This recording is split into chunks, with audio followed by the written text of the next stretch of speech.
Hello friends, ಇವತ್ತಿನ class ಒಳಗೆ ನಾವು HTML5ನ ಈ ಮೊದಲನೇ ಕ್ಲಾಸ್ಗೆ ತಮಗೆ ಸ್ವಾಗತ. HTML ಕ್ಲಾಸ್ನಲ್ಲಿ ತಾವು ಇವತ್ತು ವೆಬ್ಸೈಟ್ ಬಗ್ಗೆ ತಿಳ್ಕೊತೀರಿ. ವೆಬ್ಸೈಟ್ ಅಂದರೆ ಏನು, ವೆಬ್ ಡೆವಲಪ್ಮೆಂಟ್ ಅಂದರೆ ಏನು, ಅದರ ಬಗ್ಗೆ ತಮಗೆ ಸಂಪೂರ್ಣವಾದಂಥ ಮಾಹಿತಿ ಕೊಡ್ತೀನಿ. ಬೇರೆ ಬೇರೆ ಸಬ್ಜೆಕ್ಟ್ಸ್ ಇದಾವೆ ವೆಬ್ ಡೆವಲಪ್ಮೆಂಟ್ನಲ್ಲಿ.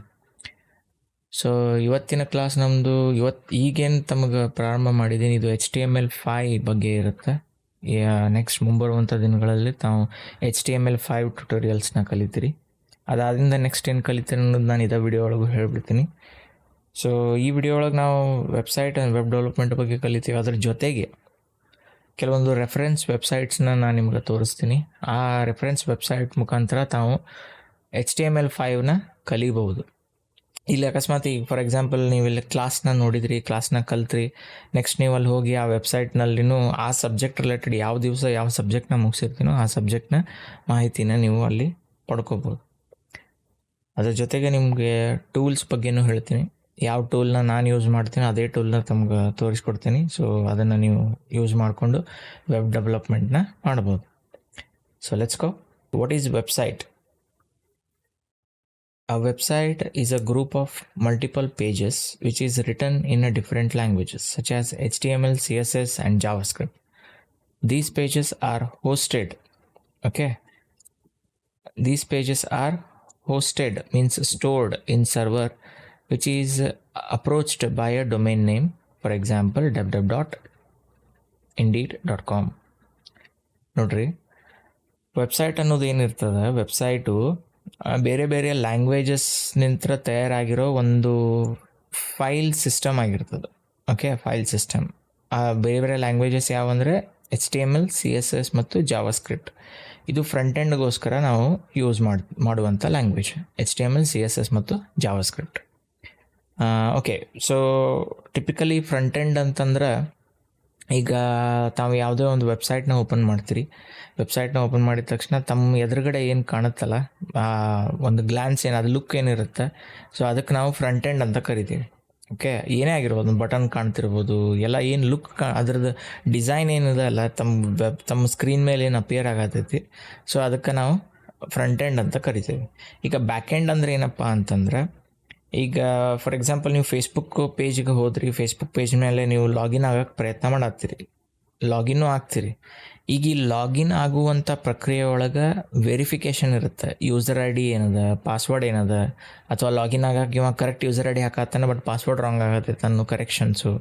ಸೊ ಇವೆಲ್ಲ ಏನು ಕರೆಕ್ಷನ್ಸ್ ಆಗು ಇರ್ತಾವೆ, ಮೇಂಟೆನೆನ್ಸ್ ಇರ್ತಾವೆ, ಡೇಟಾಬೇಸ್ ಒಳಗೆ ಚೆಕ್ ಮಾಡ್ಲಿಕ್ಕಾಯ್ತು. ಇವೆಲ್ಲ ವರ್ಕ್ ಆಗೋದು ಬ್ಯಾಕ್ ಎಂಡ್ನಾಗೆ. ಸೊ ಅದಕ್ಕೆ ಬ್ಯಾಕ್ ಎಂಡ್ ಡೆವಲಪ್ಮೆಂಟ್ ಅಂತ ಕರೀತಾರೆ. ಓಕೆ, ಅದು ಸರ್ವರ್ನಾಗ ವರ್ಕ್ ಆಗುತ್ತೆ. So let's go next. What is web development? A web development is a process of creating a website or a web application by developers. Okay, development ಅಂದರೆ web development ಅಂದರೆ ವೆಬ್ಸೈಟ್ನ create ಮಾಡೋದು. Okay, ಇದನ್ನು ಯಾರು ತಯಾರು ಮಾಡ್ತಾರೆ? Web developers ತಯಾರು ಮಾಡ್ತಾರೆ. ಅವ್ರಿಗೆ ಬೇರೆ ಬೇರೆ ಸ್ಕಿಲ್ ಸೆಟ್ ಇರ್ತಾವೆ, different skill set such as designing ಇರ್ತದೆ, ಪ್ರೋಗ್ರಾಮಿಂಗ್, ಪಬ್ಲಿಷಿಂಗ್ ಇರ್ತದೆ. ಪಬ್ಲಿಷಿಂಗ್ ಅಂದರೆ ನಥಿಂಗ್ ಬಟ್ ಹೋಸ್ಟಿಂಗ್, ಸ್ಟೋರ್ ಮಾಡೋದಾಗಲಿ ನೋಡಿದ್ವಲ್ಲ, ಅದೇ ಹೋಸ್ಟಿಂಗ್ ಅಂತ ಕರೀತಾರೆ. ಸೊ ಪಬ್ಲಿಷಿಂಗ್ ಆಗಿರ್ಬೋದು, ಆಮೇಲೆ ಡೇಟಾಬೇಸ್ ಮ್ಯಾನೇಜ್ಮೆಂಟ್ ಆಗಿರ್ಬೋದು. ಸೊ ಈ ರೀತಿ ಇರುತ್ತೆ. ಸೊ ವೆಬ್ ಡೆವಲಪ್ಮೆಂಟ್ನಲ್ಲಿ ಎರಡು ಕ್ಲಾಸಿಫಿಕೇಶನ್ ಇದಾವೆ. ಒಂದು front end development, other one is back end development. So front end development ಒಳಗೆ ನಾವು ಇವಾಗ ತಾನೇ HTMLನ ಪ್ರಾರಂಭ ಮಾಡಿದ್ದೀವಿ, ಇವತ್ತಿನ ಪ್ರಾರಂಭ ಆಗುತ್ತೆ. ಓಕೆ, ಸೊ ನೆಕ್ಸ್ಟ್ ಬರುತ್ತೆ CSS. CSS is nothing but a cascading style sheet. HTML ಅಂದರೆ hyper text markup language, CSS ಅಂದರೆ ಕ್ಯಾಸ್ಕೆಟಿಂಗ್ ಸ್ಟೈಲ್ ಶೀಟ್. ಸೊ ಅದಾದಿಂದ ಜಾವಾಸ್ಕ್ರಿಪ್ಟ್ನ ಕಲಿತೀವಿ. ಓಕೆ, ಸೊ ಇಲ್ಲಿ ನೆನ್ಪಿಡುವಂಥ ವಿಚಾರ ಏನಪ್ಪ ಅಂದ್ರೆ, ಫ್ರಂಟ್ ಎಂಡ್ ನಿಮಗೆ ಕಲಿಬೇಕು ಅಂದರೆ ನಿಮಗೆ HTML, CSS ಮತ್ತು ಜಾವಾಸ್ಕ್ರಿಪ್ಟ್ ಕಂಪಲ್ಸರಿಲಿ ಬರಲೇಬೇಕು ಇನ್ ಡಿಟೇಲ್ ಆಗಿ, ಅಂದರೆ ನೀವು ಫ್ರಂಟ್ ಎಂಡ್ ಡೆವಲಪರ್ ಆಗ್ಲಿಕ್ಕೆ ಸಾಧ್ಯ. ಓಕೆ, ಸೊ ಇಲ್ಲಿ ಕೆಳಗಡೆ ಬೇರೆ ಬೇರೆ ಎಕ್ಸ್ಟ್ರಾಸ್ನ ನಾನು ಕೊಟ್ಟಿದ್ದೀನಿ, ಎಕ್ಸ್ಟ್ರಾ.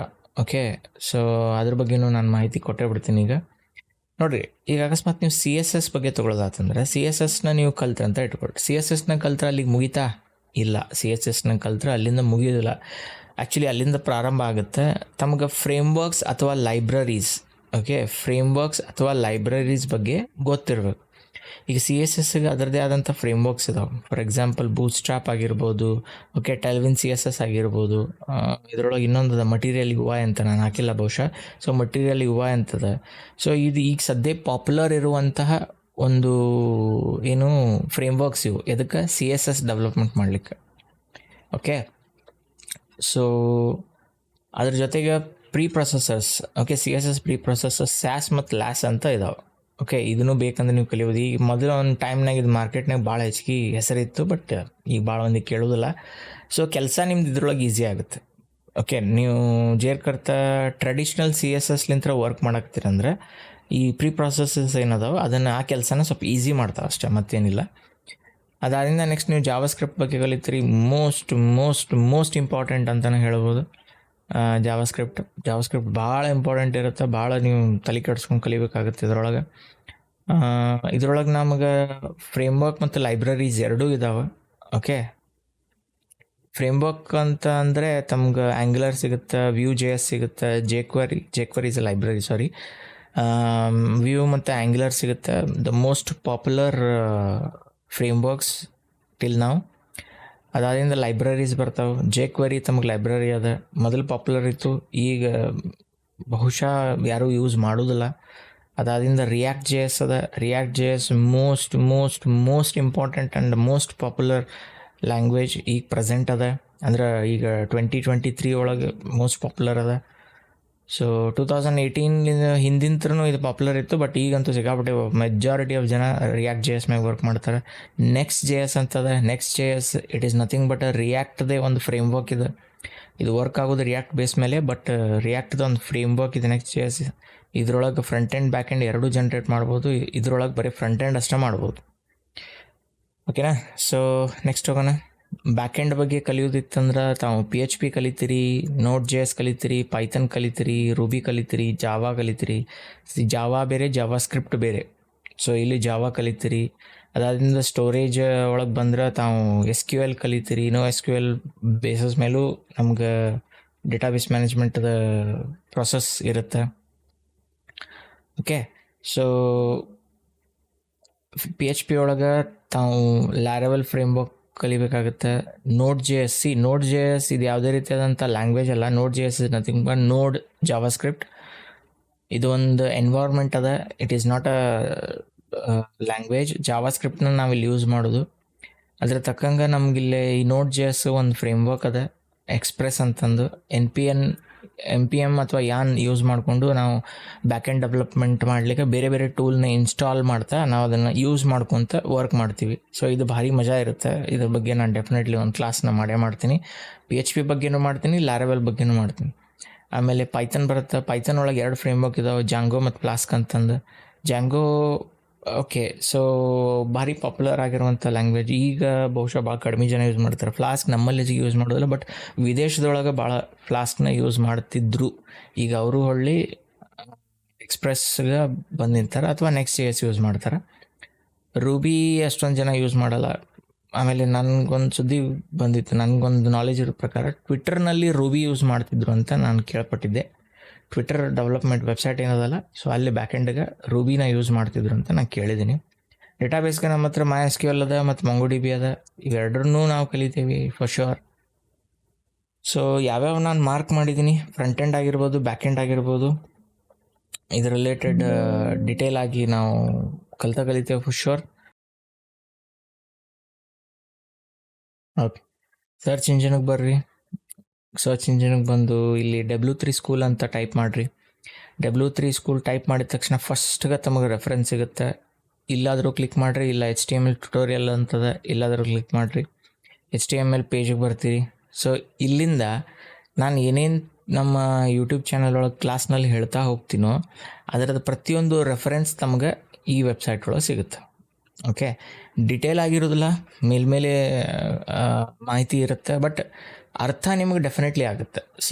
ವೆಬ್ ಡೆವಲಪ್ಮೆಂಟ್ ಒಳಗೆ ನೀವೇನು ಅದರದ್ದು ಪೂರಾ ಡೆಫಿನಿಷನ್ ಕಲಿಬೇಕು, ಅದು ಏನದ ಅಂತ ಬರೀ ಅದು ಏನದ ಅಂತ ತಿಳ್ಕೊಂಡ್ರೆ ಸಾಕು.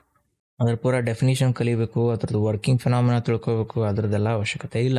ವೆಬ್ ಡೆವಲಪ್ಮೆಂಟ್ ಒಳಗೆ ವರ್ಕಿಂಗ್ ಫೆನಾಮಿನಾ ಏನದ ಓಕೆ, ಫಾರ್ ಎಕ್ಸಾಂಪಲ್ ಹೆಡರ್ದು ವರ್ಕಿಂಗ್ ಫಾರ್ಮ್, ಪ್ಯಾರಾಗ್ರಾಫ್ ಅದ್ರದ್ದು ಹೆಂಗದ, ಅದನ್ನು ಎಲ್ಲಿ ಯೂಸ್ ಮಾಡಬೇಕು, ಯಾವ ರೀತಿ ಯೂಸ್ ಮಾಡೋಕೆ ಹೋಗ್ಬೇಕು ಅನ್ನೋದನ್ನು ಕಲ್ತ್ರೆ ಸಾಕು, ಮೋರ್ ದೆನ್ ಇನಫ್ ಅದ. ಸೊ ಇದೇ ರೀತಿ ನಮ್ಗೆ ಇನ್ನೊಂದು ವೆಬ್ಸೈಟ್ ಅದ, MDN ಅಂತ ನೀವು ಸರ್ಚ್ ಮಾಡಿದರೆ ವೆಬ್ಸೈಟ್ ಬರುತ್ತೆ. ಇದು ಮೊಜರಿಲ್ಲ ಫೈರ್ಫಾಕ್ಸ್ ಬ್ರೌಸರ್ನ ಯೂಸ್ ಮಾಡ್ತೀವಲ್ಲ, ಸೊ ಅಲ್ಲಿ ಓಪನ್ ಮಾಡಿದ್ರಿ ಅಂತಂದ್ರೆ ನಿಮಗೆ ಗೈಡ್ಸ್ ಒಳಗೆ ಇಲ್ಲಿ HTML ಅಂತ ಸಿಗುತ್ತೆ, ರೆಫರೆನ್ಸು ಇದಾವೆ, ರೆಫರೆನ್ಸ್ ಆಫ್ HTML ಇಲ್ಲೇ ನಿಮ್ಗೆ ಸಿಗುತ್ತೆ. ಸೊ ನೀವು ಇನ್ ಡಿಟೇಲ್ ಮತ್ತು ಡೆಪ್ತ್ ಆಗಿ ಕಲಿಬೇಕು ಅನ್ನೋದಿತ್ತಪ್ಪ ಅಂತಂದ್ರೆ MDN ಯೂಸ್ ಮಾಡಿರಿ. ಇಲ್ಲ ನಾನು ವರ್ಕಿಂಗ್ ಫಿನಾಮಿನ ತಿಳ್ಕೊಂಡ್ರೆ ಸಾಕು ಅನ್ನುವಂಥದ್ದು ಇತ್ತಂದರೆ W3S ಸ್ಕೂಲ್ ಯೂಸ್ ಮಾಡಿರಿ. ನಾನು ರೆಕಮೆಂಡ್ ಮಾಡ್ತೀನಿ W3S ಸ್ಕೂಲ್ ಯೂಸ್ ಮಾಡಿರಿ HTML ಕಲೀಲಿಕ್ಕೆ. ಯಾಕಂದ್ರೆ basic information more than enough ಐತಿ. ಫರ್ದರ್ ನೀವು ಜಾವಾ ಸ್ಕ್ರಿಪ್ಟು ಅದನ್ನೆಲ್ಲ ಕಲಿಯಾಕತ್ತೀರಿ ಅಂತಂದ್ರೆ ನಾನು ರೆಕಮೆಂಡ್ ಮಾಡೋದು MDN ಯೂಸ್ ಮಾಡಿರಿ ಅಂತ. ಓಕೆ, ಸೊ ಇದನ್ನೆಲ್ಲ ಕಲಿಬೇಕು, ಅದು ಎಕ್ಸಿಕ್ಯೂಟ್ ಮಾಡಬೇಕು ಅಂದ್ರೆ ತಮಗೊಂದು ಟೂಲ್ ಬೇಕಾಗುತ್ತೆ. ಆ ಟೂಲ್ ಹೆಸರು VS ಕೋಡ್ ಅಂತ. ಓಕೆ, ವಿಜುವಲ್ ಸ್ಟುಡಿಯೋ ಕೋಡ್ ಅಂತ. ಸೊ VS ಕೋಡ್ ಅಂತ ಟೈಪ್ ಮಾಡಿರಿ, ಫಸ್ಟ್ ಲಿಸ್ಟ್ ಒಳಗೆ ತಮಗೆ ಬರುತ್ತೆ ಸರ್ಚ್ ಒಳಗೆ. ಸೊ ಇಲ್ಲಿ ಡೌನ್ಲೋಡ್ ಮಾಡಿರಿ. ಸೊ ಡೌನ್ಲೋಡ್ ಆಗುತ್ತೆ. ಓಕೆ, ನಾನು ಆಲ್ರೆಡಿ ಡೌನ್ಲೋಡ್ ಮಾಡಿ ಇಟ್ಟಿದ್ದೀನಿ. ಈ ಡೌನ್ಲೋಡ್ ಆಗಿದ್ದನ್ನು ಎಕ್ಸಿಕ್ಯೂಟ್ ಮಾಡಬೇಕು. ಸೊ ಎಕ್ಸೆಪ್ಟ್ ಅನ್ರಿ, ನೆಕ್ಸ್ಟ್ ಒತ್ತಿರಿ.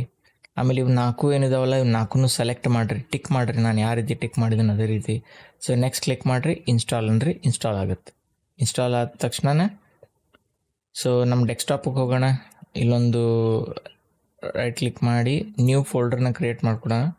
ಈ ಫೋಲ್ಡರ್ ಒಳಗಡೆ ಹೋಗಿ ನೀವು ಅಕಸ್ಮಾತ್ Windows 11 ಯೂಸ್ ಮಾಡಕತ್ತೀರಿ ಅಂದರೆ ಶಿಫ್ಟ್ ಹಿಡಿದು ರೈಟ್ ಕ್ಲಿಕ್ ಮಾಡಿರಿ, ಮೌಸ್ನ ರೈಟ್ ಕ್ಲಿಕ್ ಮಾಡಿರಿ, ಇದು ಆಪ್ಷನ್ ಓಪನ್ ಆಗುತ್ತೆ. ಇಲ್ಲಪ್ಪ ಅಂತಂದ್ರೆ ನೀವು ಬರೀ ರೈಟ್ ಕ್ಲಿಕ್ ಮಾಡ್ತೀನಿ ಅಂದರೆ ರೈಟ್ ಕ್ಲಿಕ್ ಮಾಡಿ ಶೋ ಮೋರ್ ಆಪ್ಷನ್ಸ್ ಒಳಗೆ ಹೋದ್ರಿ ಅಂದರೆ ಈ ರೀತಿ ಲಿಸ್ಟ್ ಆಫ್ ಆಪ್ಷನ್ಸ್ ತೋರಿಸುತ್ತೆ. ಇಲ್ಲಿ ನೋಡಿರಿ VS ಕೋಡ್ ಆಲ್ರೆಡಿ ಬಂದೈತಿ. ಓಪನ್ ವಿತ್ VS ಕೋಡ್ ಅಂತ ಹೇಳ್ರಿ. ಸೊ VS ಕೋಡ್ ಓಪನ್ ಆಯ್ತು. ಸೊ ಈ ರೀತಿ ಬರುತ್ತೆ. ಫರ್ದರ್ ಇದ್ರೊಳಗೆ ಇನ್ಸ್ಟಾಲೇಷನ್ ಏನು ಮಾಡಬೇಕು ಏನಿಲ್ಲ ಒಂದು ಮುಂದಿನ ಕ್ಲಾಸ್ನಲ್ಲಿ ನಾನೆಲ್ಲ ತಿಳಿಸ್ತಾ ಹೋಗ್ತೀನಿ. ಸೊ ಇವತ್ತಿನ ಕ್ಲಾಸ್ನಲ್ಲಿ ಇಷ್ಟ, ನೆಕ್ಸ್ಟ್ ಕ್ಲಾಸ್ನಲ್ಲಿ ಭೇಟಿಯಾಗೋಣ. Thank you.